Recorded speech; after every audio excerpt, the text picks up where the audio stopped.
Hello, everyone. Welcome back. I'm Rebecca Weber, and this is your AMAC podcast, Better for America. We are broadcasting live from CPAC here in Orlando, Florida. And joined with me right now is our Executive Vice President of AMAC Action. AMAC Action is the advocacy arm of AMAC, and we do so much work. Andy Mangione, great to see you and glad to have you here. I'm thrilled to be here and thrilled to be talking about the annual report. Well, that's just it. So in 2022, we did so much. AMAC accomplished so much on Capitol Hill and at the state level, which is quite interesting. We did a tremendous amount of work. Andy, I want you to share with those listening, in 2021, what is it that we accomplished? What did we get done? And then we'll talk a little bit about 2022 and what we've got planned in the coming months ahead. Happy to do that. We just released the 2021 AMAC Action Advocacy Annual Report, where we documented the legislative successes and all the activity that was put forth by AMAC Action. And as everybody knows, AMAC Action is the advocacy affiliate of AMAC Inc. We are the voice of our members, but our members drive all the action that we take. And let me qualify please. that. We take our marching orders from our members. They tell us the issues that we are to support or oppose, and we follow up. In 2021, there was unprecedented involvement by AMAC members with regard to advocacy. Right after the election in 2020, our members found themselves a little bit beleaguered and were not exactly sure, they're processing the results, and then they began to see all of the attacks on election integrity, starting at the federal level. States acted quickly, and we quickly learned that in order to fight this battle on all fronts, we had to get involved on the state level. It's been fantastic, and boy, did that work. So we found ourselves, understaffed, but with a lot of enthusiasm, okay, That's right. to take on this challenge. But our members also told us they wanted election integrity and election reform placed into our legislative portfolio and on our legislative agenda. So we listened to them. We mobilized our members throughout the year. Now you have to keep in mind, these state legislatures, they're only in session most of the time, for most of the country, in states across the country, for a very short period of time. It could be a 90-day session, it could be a 60-day session. Now larger states like California, Pennsylvania, some of those legislatures are in session year-round. So we had a narrow window to make hay with election integrity. And we mobilized our members across the country, and we were very successful in getting election integrity bills not only passed by the state legislatures, but actually signed into law in Kentucky, in Arizona, in Florida, and in Texas. And on a couple of other fronts in Pennsylvania and Michigan, where we have a tremendous amount of AMAC members who are highly engaged, we were able to get election integrity legislation passed through the legislatures of those states. Unfortunately, the Democrat governors vetoed those bills, and we knew that was going to happen.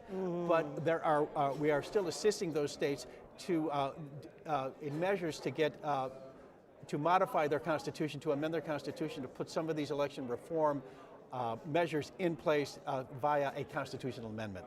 Yeah, and I want to pause just there for a moment and talk a little bit about the election integrity effort that AMAC has really taken as a major leading issue that we're fighting for. We do take our marching orders from our members, from people that are listening right here to this show today. And when we polled all of you and said, what are the major issues that are of most importance to AMAC members, it was no surprise that members said we need to make sure that our elections are free and fair, and we need to make sure that we don't create ways and new opportunities for people to cheat. Right. Because if we're not electing, if the people, the American people, are voting and their vote doesn't count, well then, my goodness, we really don't have a country, do we? No. If we're electing people that have not been truly the people that the elected representatives that the American people have voted in. And so we know too, Andy, we know this as a fact. We know that Americans, overwhelmingly, I believe the number is over 65% of Americans, including those minorities, blacks and Hispanics, that are for voter ID. For voter ID. I don't think anybody listening to this show is against proving who they are or showing some form of voter identification. After all, you have to show voter ID when you get on an airplane. Right, right. You've got to show voter ID when you buy a pack of cigarettes or you buy liquor. You've got to show voter ID geez, now if you go to a restaurant, my goodness, you've got to show that you've been check jabbed into a hotel and everything else. To check into a hotel, Right, there right, you go. right. To rent a car, you've got to show Right. some form of ID.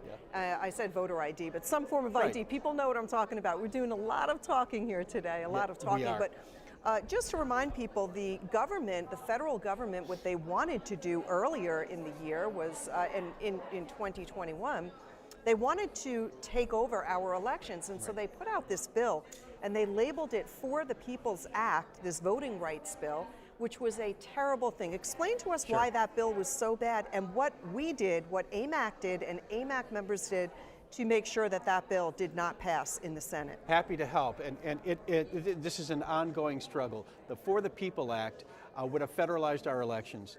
It would have taken the states out of the equation, which is in direct opposition to their sovereignty, a huge threat to their sovereignty.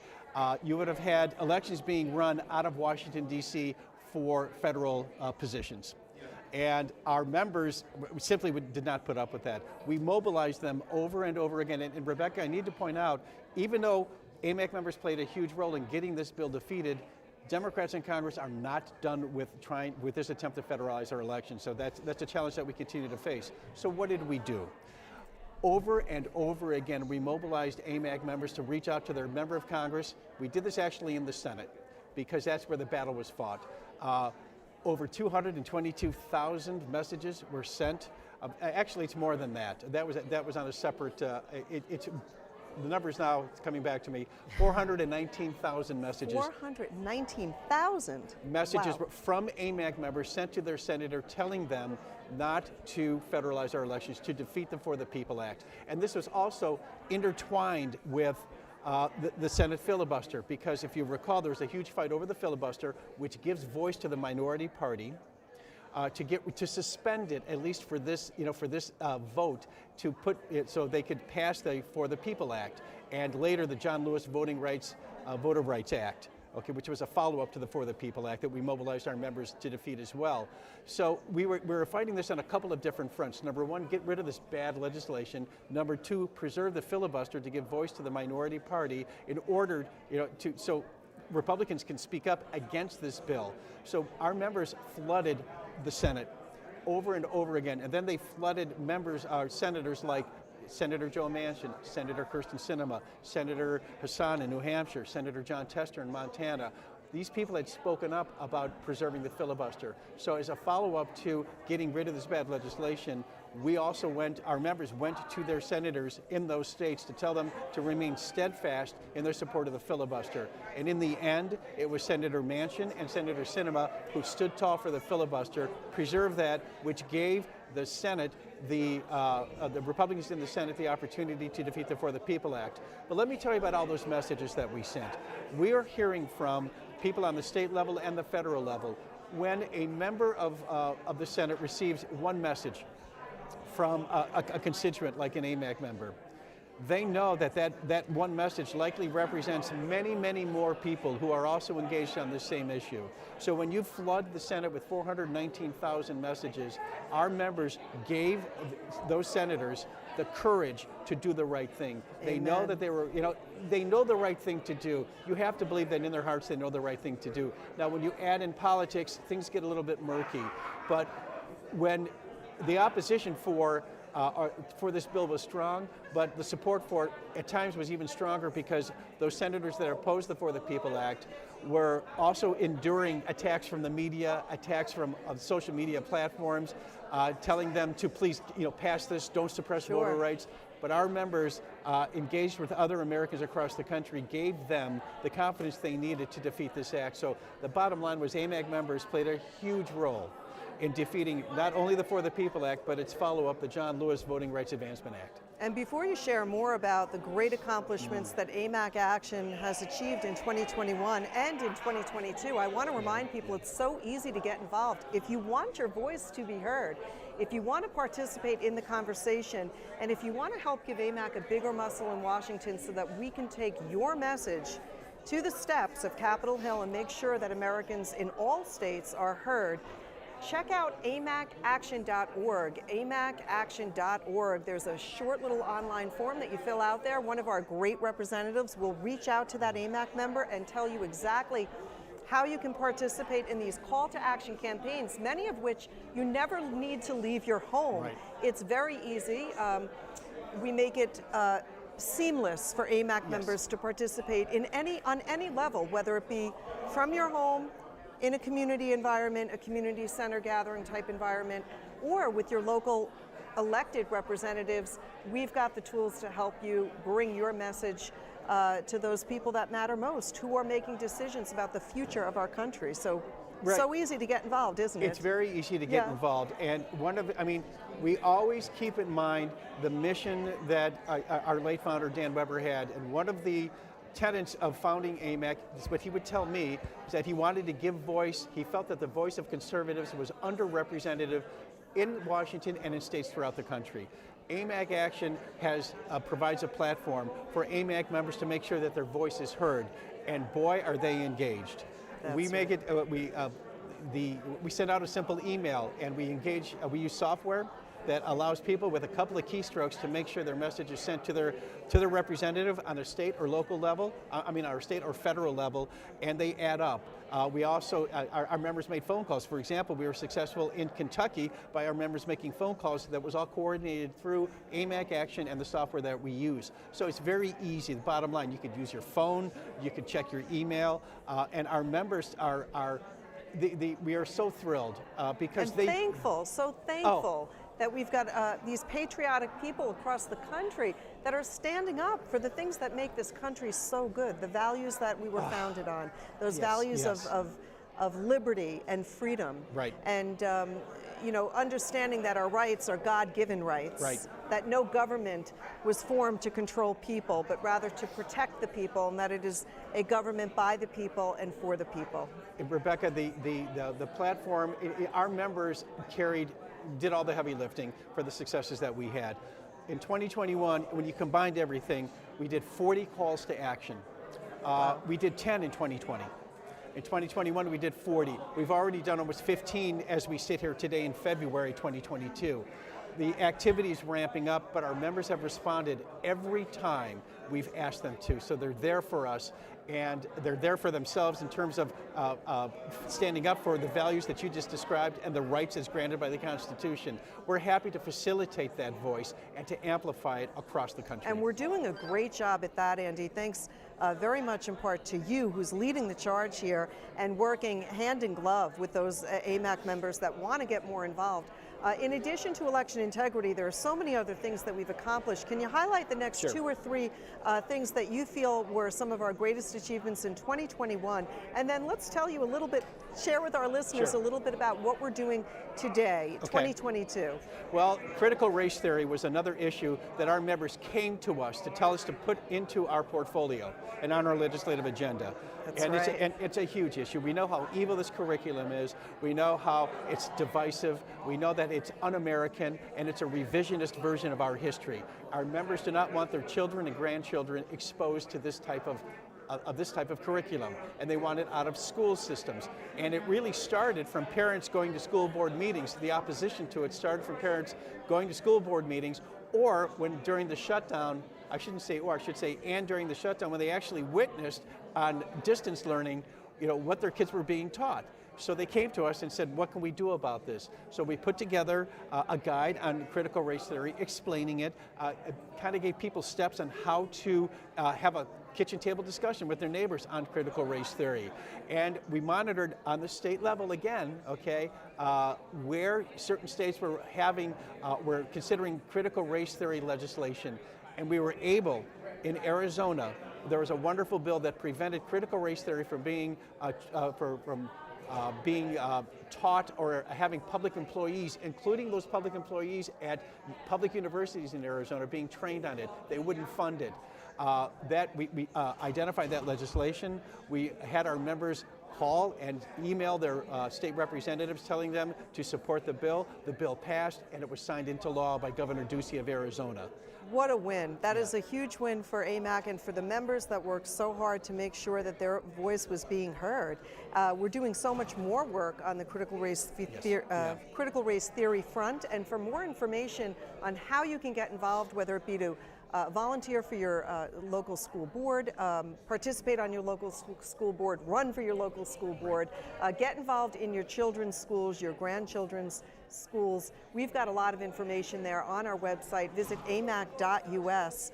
And again, this was an issue that AMAC members said overwhelmingly, we care about this. We care about the future generations of America, and we do not want to see our children indoctrinated at these very young ages, really being taught how to think and what to think. You know, when you teach a child, you want to really teach them how to think on their own, how to come up with ideas, and how to work around and come up with common sense solutions. Right. But we don't want to force children what to think. And this critical race theory has a way of saying we've got to look at people based on the color of their skin. That's where it really starts. Right. We've got to look at people based on race. We've got to look at people based on gender. We've got to look at people based on the income level that you were born into. And when you start there, you eliminate all of the things that we all have in common. Right. We also have to remember that no two people are born into this world with the exact same opportunity. Unfortunately, this is Earth, not heaven. We wish that things were always perfect and equal, but when we live in a world, we ought to be promoted and commended on our merits and the content of our character, not the color of our skin, as Martin Luther King so eloquently said. Right. And so following the lead of AMAC members who said this is an issue that matters, we care about the future of America, and we care that our children know that they're loved by an almighty God, that we are given these freedoms by a God who loves us, and that our government is there to protect those rights, not to impose restrictions on what we can and can't do, how we can and can't think. Absolutely right. This is, you know, if you look at critical race theory, it's antithetical to American exceptionalism. And our members recognize that, and they were not going to, it wasn't as if we don't monitor issues. We're not a one-issue organization, Rebecca. I know that you know that, and I don't want people to know that. We are monitoring and involved in many issues. But when our members overwhelmingly said, can you help us here on critical race theory, what can AMAC do? Well, they instructed us to get involved, and we got involved. And another issue that members have been telling us to get involved with, I know we have just a few more moments before we bring our next guest on, but another issue, Andy, was the rising cost of prescription drugs. Yes. And we've done so much work in 2020 and 2021 to help reduce those costs. Can you touch on that real quick before we wrap? Absolutely. There are a couple of bills in Congress. There's the Democrat version, Nancy Pelosi's price-fixing bill that would have the government mandate what a pharmaceutical company can charge for certain Medicare medicines. Now, in the short term, this may drop prices, but what it will do for those drug companies who don't comply, they'll be levied a 95% excise tax on top of all the other taxes that they're paying. This will literally dry up research and development, less new drugs coming to market, less innovation. It's going to hurt seniors. The flip side is a free market approach that was sponsored by Kathy McMorris Rogers, her bill that injects all kinds of free market solutions into lowering the cost of drugs that creates a more competitive landscape, and AMAC is on record as supporting that proposal. And the free market is what works, and we know that the free market is how things work best. Encourages competition, drives down costs, gives people choice, and puts you in the driver's seat of the health decisions that you ought to be making, not a federal government that should make those decisions for you. And getting your hands on those important drugs that are going to be the difference between life and death. AMAC will continue to fight to make sure that the cost of drugs is transparent. We need transparency in government. We see a lot of smoke and mirrors when it comes to why is the cost of drugs so expensive, and we know why. We could talk about this for hours. We could talk about the PBMs and the middlemen that we're doing a lot of work to erase from the equation. Lastly, Andy, for 2022, give us an overview of the main focal points for 2022. Well, it's a midterm election, and primaries are starting as we speak. So election integrity is still huge. And we're identifying states. We were just able to help defeat a horrible election bill that would have really handicapped New Mexico's elections. And we're working in Virginia, and we're working in Florida right now to make sure that specific measures with regard to election integrity are passed so we can have a free and fair election that's forthcoming. So it's really kind of dictating what the work that we're doing. We're also keeping an eye on price transparency in the hospital supply chain, as well as the outpatient prescription drug supply chain that you had mentioned before with these pharmacy benefit manager middlemen. Also, again, working on, we've got some interest generated in AMAC, in AMAC's Social Security Guarantee and Social Security Plus proposals. We have some members of Congress and the Senate that want to take a hard look at our proposals because they're looking at initiating at least a conversation that hopefully that will lead to substantive measures to shore up Social Security for future generations. And that's just a few things off the top of my head. Well, it's wonderful, and I'm thrilled to bring this great news to you again. If you haven't checked out amacaction.org, go to that website, learn about all the great things that AMAC is doing. We're live streaming here from Orlando, Florida. I'm Rebecca Weber, joined by Andy Mangione. We'll be back shortly, folks. We're going to take a quick break. Thank you for tuning in. We'll see you back with us in just a few minutes.